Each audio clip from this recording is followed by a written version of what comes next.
geng, korang tengoklah ni. Ni GTR Bapak Iman. Warna biru, cantik kan geng kan? Matching dengan baju ni. Dulu waktu Papa Iman masih sekolah menengah lagi, tak. Waktu Papa Iman baru nak mulakan hidup, dia dulu pakai kereta ni. Kereta kancing ni yang comel ni kan. Ni GTR ni ada Alkisah dia tahu.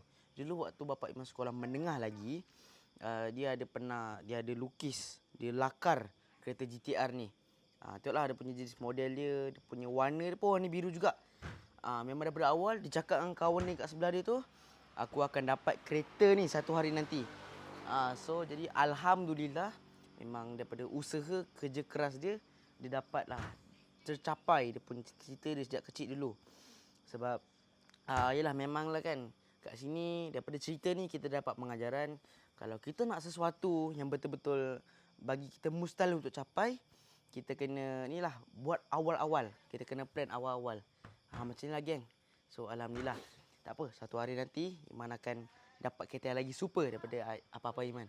Amin.